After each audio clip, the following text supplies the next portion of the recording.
우리 하나님의 말씀 고린도전서 1장 26절입니다. 고린도전서 1장 26절.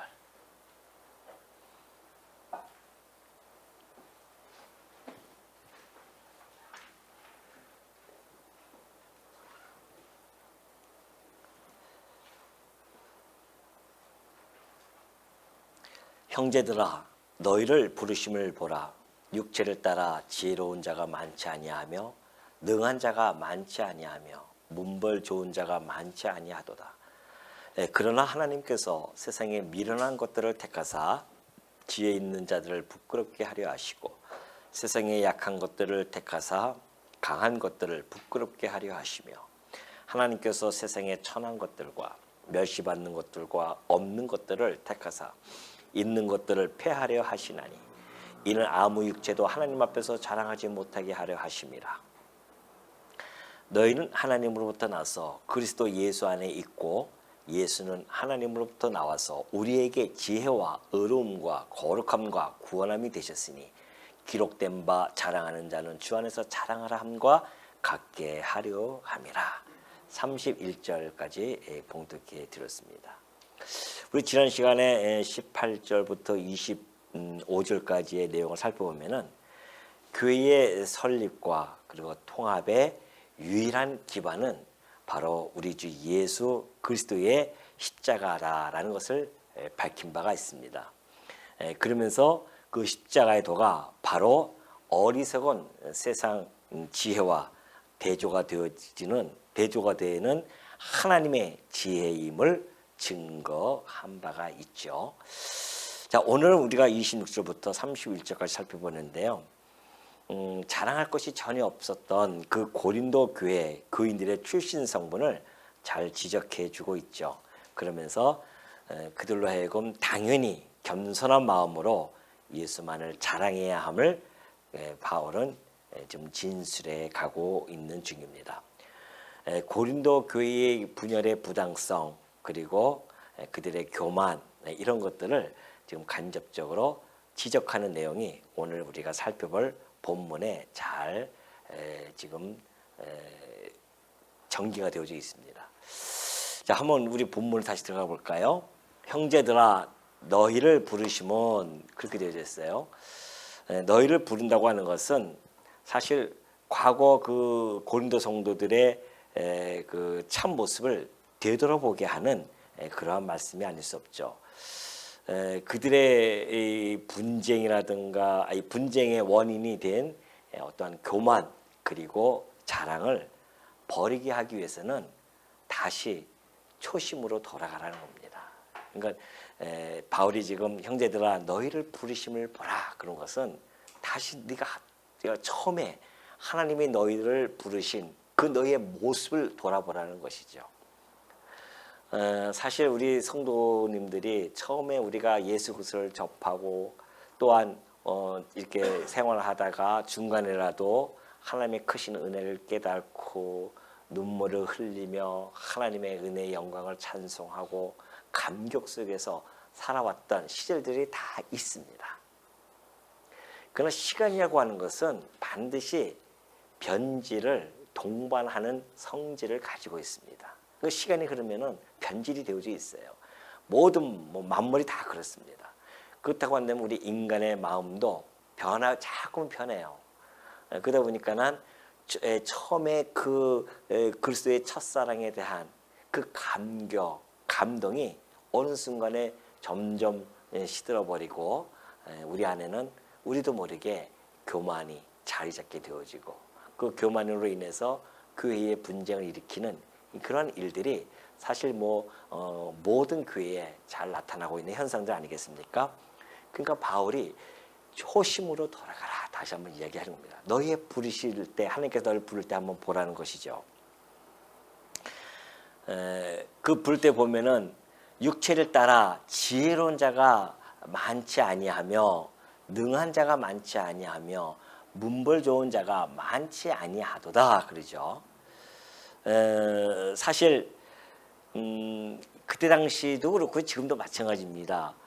이 세상에서 사람을 평가하는 세속적인 기준이 있어요. 몇 가지가 있는데 그 기준을 압축한 내용이 바로 여기에 다 들어있는 것 같습니다. 예를 들면 지혜로운 자라고 하는 것은 그때 당시에 이제 헬라 철학을 공부하고 정말 그 어떤 높은 교육을 받은 그러한 지적인 사람을 이야기하고 있거든요. 그러한 사람들, 또 하나는 능한 자다라고 하는 거죠. 능한 자라고 하는 것은 그때 당시에 지위가 높죠. 그리고 권세를 가진 자들, 곧 뭐 정치라든가 이런 자들을 이야기해주고 있습니다. 문벌 좋은 자라고 하는 것은 사회적으로 상류 계급에 속한 자들을 이야기합니다. 귀족들이죠. 문벌이라는 것은 이제 귀족. 우리나라에도 뭐 그런 거 많이 따지지 않습니까? 학벌, 뭐 족벌, 지연, 뭐 그런 거 많이 따지잖아요. 네가 어느 학교를 나왔으며 너희 가문이 어떠며 뭐 이런 거를 이것은 세상에서 평가하는 기준이에요. 어쩔 수 없습니다. 이 세상은 타락된 이 세상은 그런 기준을 가지고 평가를 할 수밖에 없죠.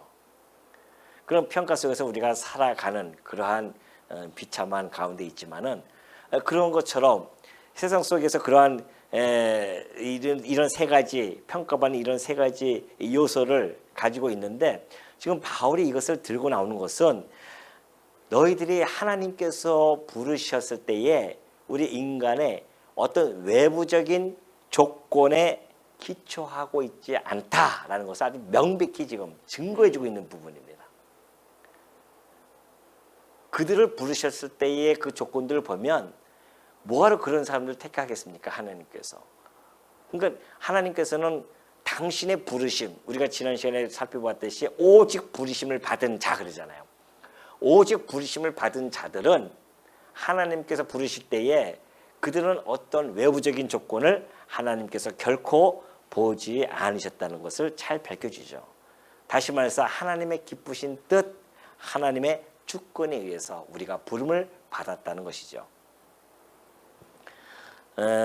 특히 이제 이 고린도 교회는요, 그때 당시에는 이제 어떠한 노예 제도도 있었고 주인과 종의 관계도 있었고 이렇게 했었잖아요. 그래서 그때 당시에 특별히 이 고린도 교회의 성도들의 면면이 그렇게 있는 것 같아요. 그때 당시에 뭐 지식도 많이 없었고 권세자도 없었고 귀족들도 없죠. 그러니까 여기서 보면은 많지 아니하였다고 하는 것은 이것은 상대적인 개념이거든요. 그러니까 전혀 없었다가 아닙니다. 물론 더러더러 지혜로운 지식이 있는 자들도 있었고 뭐 문벌도 좋고 뭐 이런 자들도 왜 없겠습니까? 그러나 상대적으로 고린도 교회의 성도들의 면을 보면은 그런 것들이 좀 약간 약하다는 것이죠. 그때 당시에. 그러니까 그들이 초기 기독교가 사실 그렇습니다. 초기 기독교인들이 왜 그렇게 한꺼번에 막 몰리기 시작하냐면은 기독교 사상이 그때 당시에 없고 가진 거 없고 멸시받고 천대받고 여기 나타낸 것처럼 천하고 멸시받고 없는 자들 이런 자들에게 있어서 이 기독교 사상은 아주 쇼킹한 것이었어요. 정말 그때 당시에 센세이션을 일으킬 수밖에 없었습니다. 왜? 그리스도 안에서는 남자나 여자나 주인이나 종이나 권세자나 뭐 하급에 있는 자들이나 다 뭐예요? 하나다 이거예요. 하나. 그러니 얼마나 그들에게는 복음이겠습니까? 야, 평등 사상을 이야기했단 말입니다. 그때 당시에 정확하게 계급 제도가 있었던 그런 사회에서 봤을 때는 그래서 기독교가 핍박을 받을 수밖에 없는 조건이 형성된 겁니다. 사회 질서를 무너뜨린다고 생각했거든요. 그들은 가지고 있는 그 계급 사회가 얼마나 탄탄하게 되어져 있는데 이걸 무너뜨리는 그러한 사상을 전한다고 했기 때문에 그런 고통을 받고 핍박을 받을 수밖에 없었죠. 근데 특별히 이 고린도 교회는 더욱 그러한 성도들로 하여금 함께 모여서 세워졌다는 것이죠. 그러면서 그러나 하나님께서는 세상의 미련한 것들을 택하사 지혜 있는 자들을 부끄럽게 하려 하시고 세상의 약한 것들을 택하사 강한 것들을 부끄럽게 하려 하시며 하나님께서 이제 이 미련하고 약한 자를 택하신 것을 바울이 하나하나 설명해 가고 있습니다. 왜 그렇게 택하는지 아느냐? 이것을 이제 설명하는 것은 실제로 그들이 미련하고 약한 데서 부름을 받았어요. 그럼에도 불구하고 그들은 과거에 자기들의 그러한 처지를 망각해 버렸습니다. 그래서 자기들이 하나님께서 그 교회의 풍성한 은혜, 곧 영적인 은사를 풍성하게 줬단 말이죠. 그 영적 은사를 받은 자들이 자기 은사를 자랑하기 시작합니다. 나는 이런 거 받았어.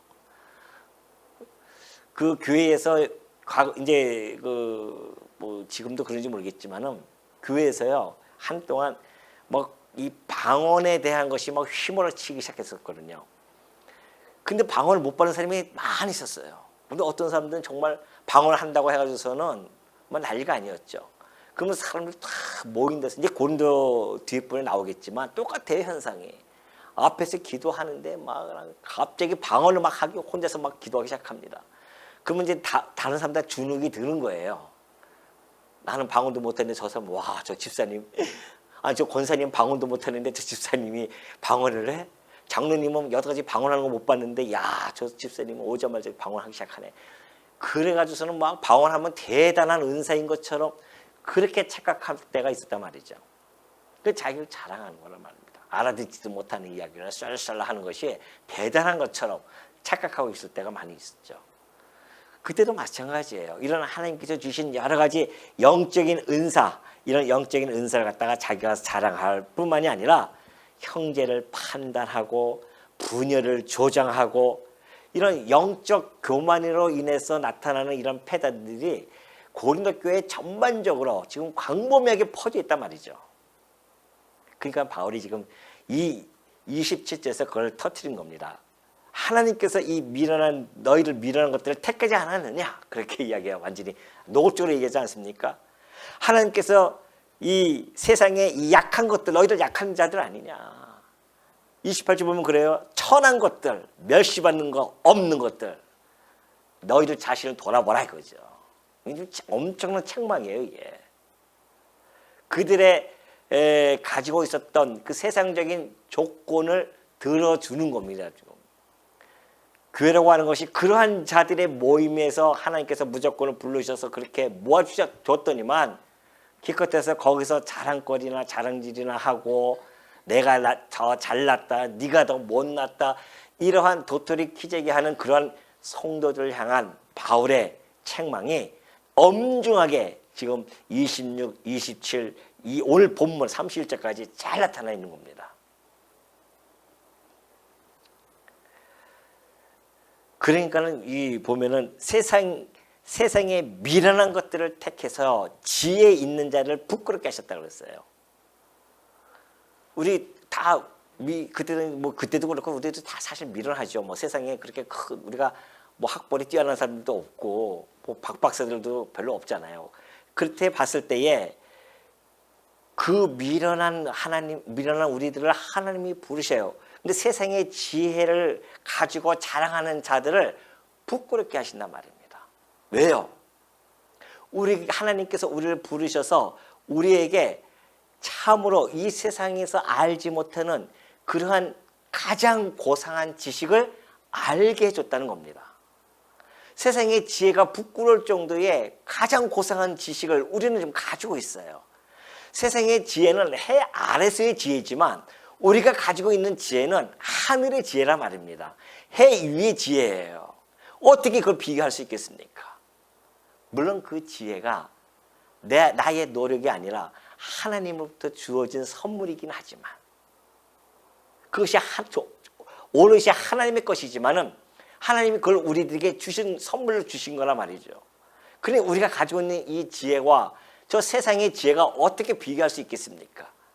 세상의 지혜로 어떻게 하나님을 어떻게 알 수 있겠어요? 하늘의 지혜를? 그러니 하나님께서 비록 이 세상에서는 미련하다 할지만 우리를 부르셔서 하늘의 지혜로 가득 채워졌으니 세상에 지혜 있는 자를 얼마나 부끄럽게 하냐 말입니까? 또 하나 있어요. 세상에 약한 것들을 택했습니다. 우리 아무것도 세상적으로 뭐 권세 있고 그 흔한 국회의원도 하나 없잖아요. 우리 교회는. 그 흔한 국회의원들. 그럼에도 불구하고 우리는 다 하나님께서 모아주셨어요. 세상에 권세가들이 얼마나 많이 있습니까? 권세 있는 자들이 있단 말입니다. 그러나 하나님께서 그 권세자들을 부끄럽게 하셨어요. 어떻게 해요? 가장 힘없는 우리를 부르셔서 왕같은 제사장으로 삼아줬단 말입니다. 음부의 권세가 이기지 못할 그러한 왕같은 제사장들로 우리에게 권세를 주셨단 말이죠. 세상의 권세하고 그거 비교할 수 있겠어요? 또 마찬가지예요. 거기 뭐 학벌도 마찬가지 아닙니까? 아니, 문벌. 귀족들이라고 해서는 얼마나 크게 큰 소리 치면서 살아갑니까? 세상에서는. 우리는 귀족도 아니고 그런 평범한 서민이에요.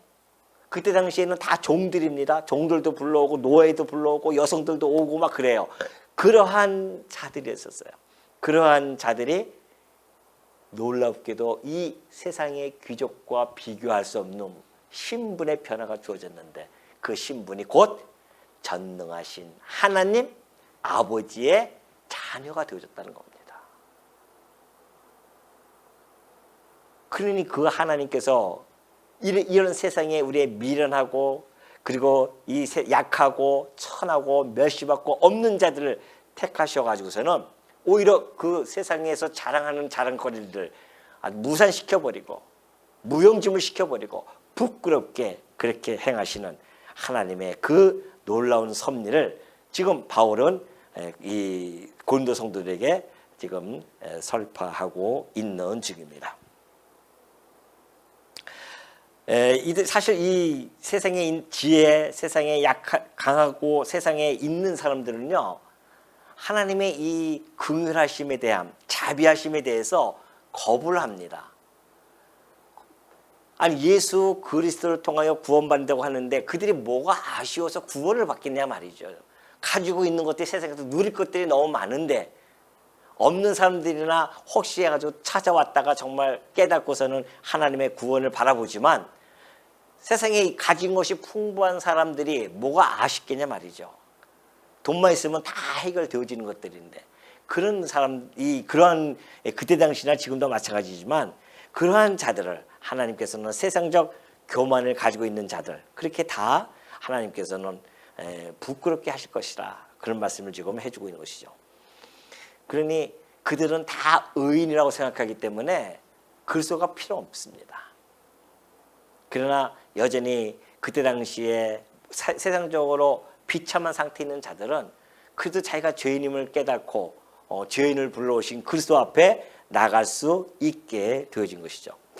그러면서 29절 보면 그래요. 이는 아무 육체도 하나님 앞에서 자랑하지 못하게 하려 하심이라 그래요. 사실 이 고린도 교인들은 뭐 인간적으로 보면은 보잘 거 없죠.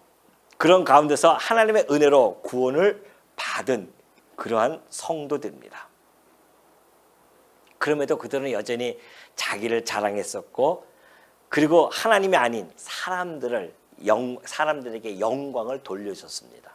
그러니까 바울파다, 우리는 게바파다, 아볼로파다 이렇게 파당이 진 것을 보면은 하나님께 영광을 돌리는 것이 아니라 사람을 쫓는 사람에게 영광을 돌리는 그런 모습을 잘 보여주고 있죠. 아까도 얘기했지만은 고린도 성도들이 이런 오류에 빠질 수밖에 없었던 이유는 바로 자기네들이 가지고 있었던 본래의 모습을 망각했기 때문에 그렇다는 것이죠. 자신들의 어떤 외양이나 또는 지혜, 능력에 의해서 된 것이 아니라 하나님의 그 긍휼하심과 자비하심 속에서 부름을 받아서 그렇게 되어졌다는 것을 까마득하게 잊어버렸기 때문에 그렇습니다. 그러니까 바울이 에베소 성도들에게도 그런 편지를 띄웠었어요. 에베소서 2장 8절 보면 그러죠. 너희는 그 은혜에 의하여 믿음으로 말미암아 구원을 받았으니 이것은 너희에게서 난 것이 아니요 하나님의 선물이라는 겁니다. 이 얘기가 바로 그 얘기입니다. 너희에게서 난 것 아니야. 너희들이 정말 뛰어난 잘나서 되어진 것도 아니고 물론 너희가 못나서 되어진 것도 아니라는 겁니다. 하나님께서 은혜로 믿음으로 말미암아 구원을 받게 해줬는데 이것이 하나님의 선물이고 행위에서 난 것이 아니다.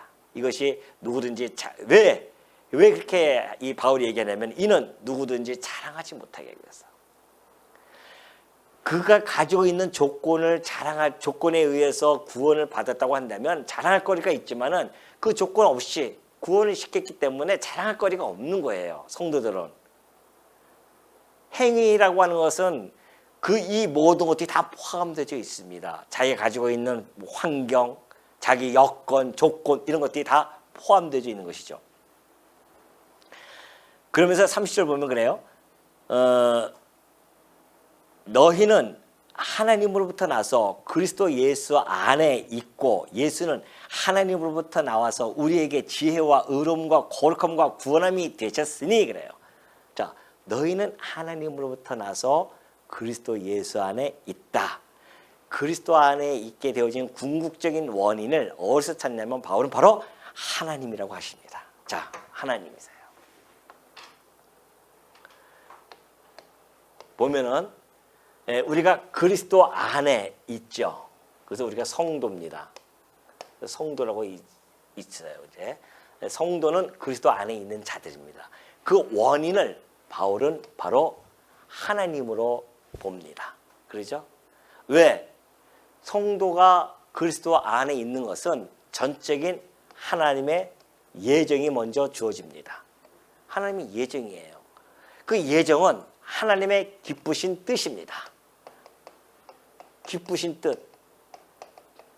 기쁘신 뜻에 의해서 예정을 입은 거예요.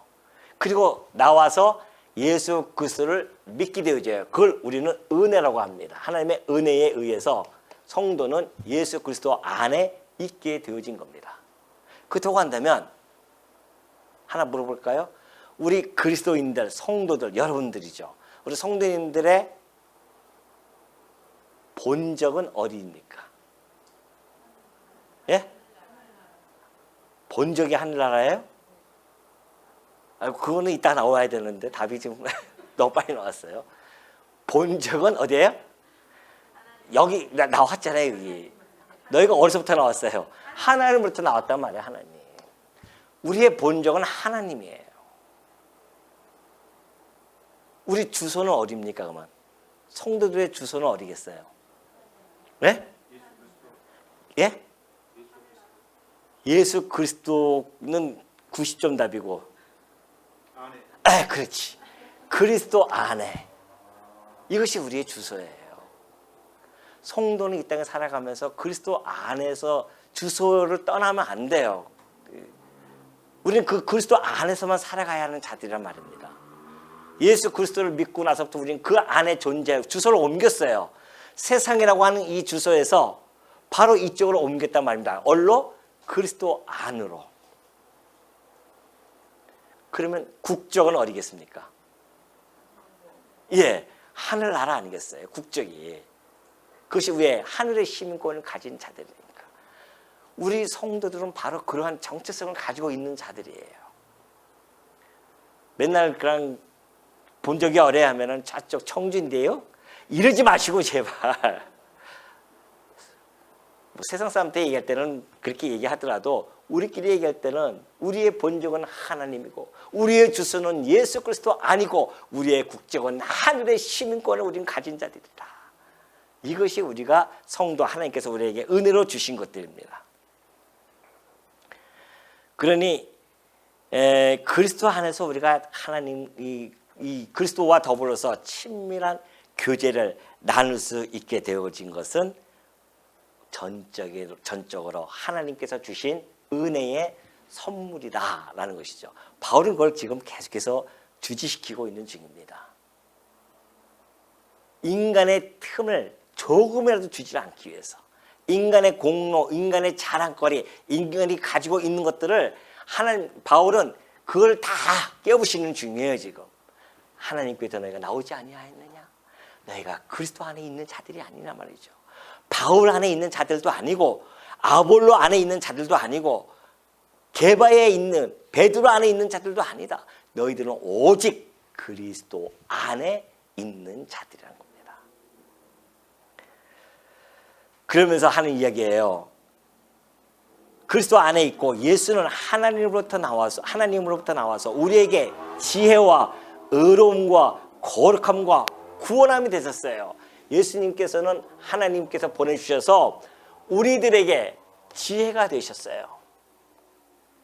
그리고 또 뭡니까?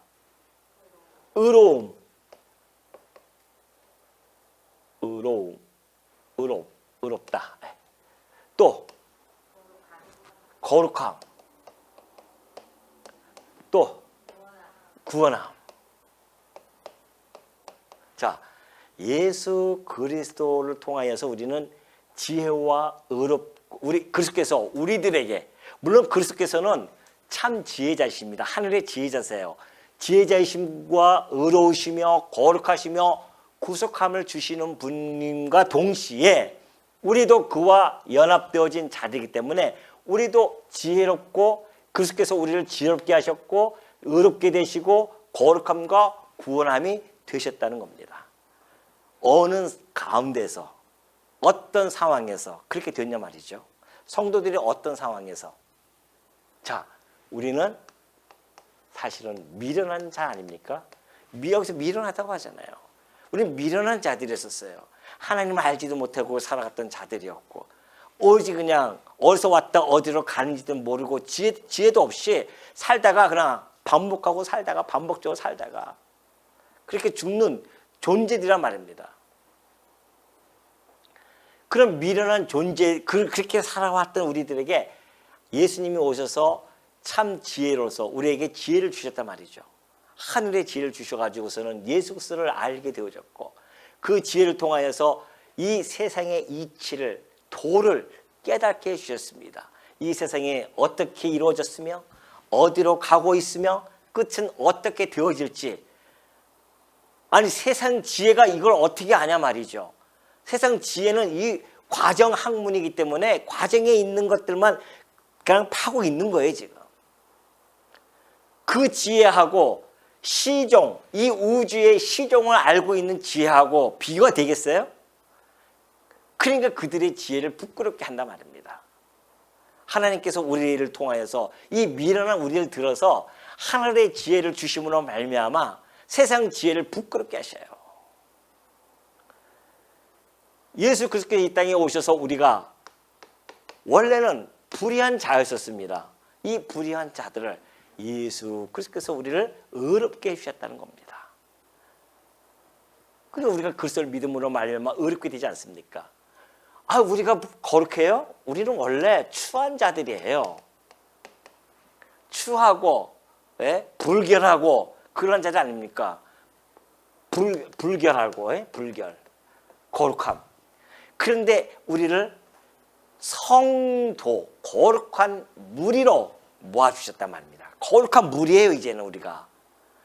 거룩함이 되어졌습니다, 성도로서.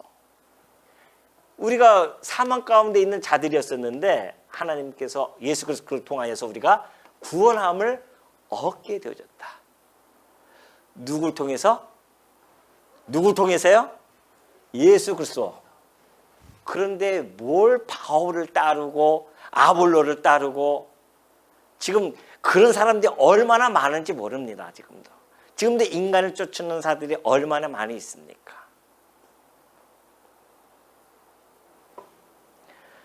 수십만 명 모이고 수만 명 모이는 것은 어떻게 보면 인간을 따르는 모습들입니다. 깊은 통찰이 필요하죠. 그러니 이 의로움과 거룩함과 이 구속함, 인간들을 위한 그리스도의 자기 희생의 산물입니다. 이것은 우리가 이런 자들이 이렇게 되어진 것은 그리스도의 희생의 산물 아니겠어요? 뿐만이 아니죠.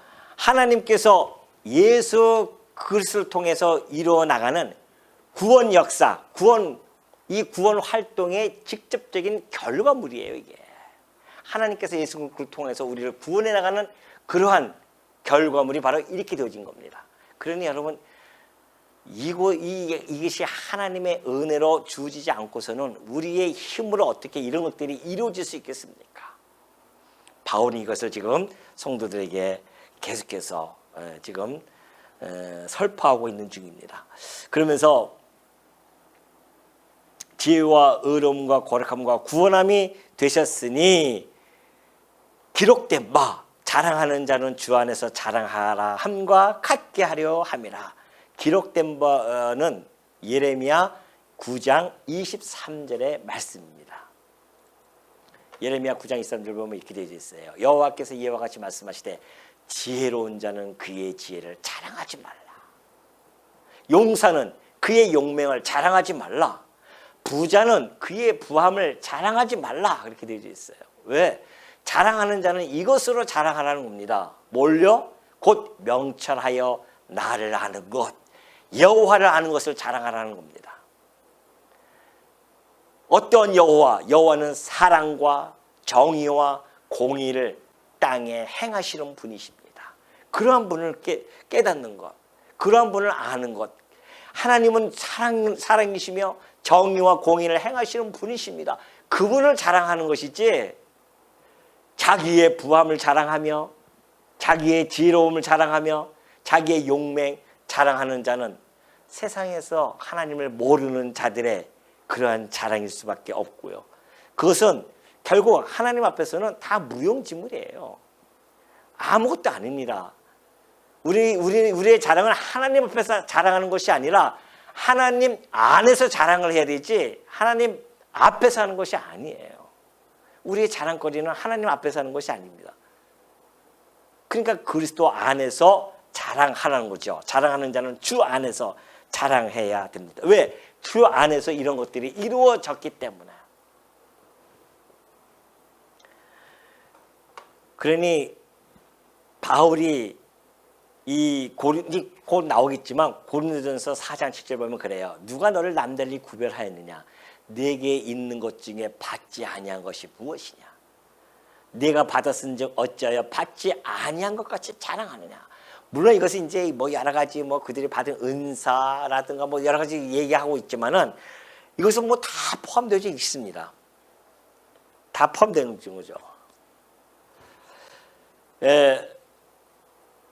가지고 있는 자기의 자랑거리들, 세상에서 가지고 있는 자랑거리, 아까 처음에 나왔던 문벌, 학벌, 또 어떤 자기의 권력, 세상 사람들은 그거 자랑하고 싶어서 막 견디지 못합니다.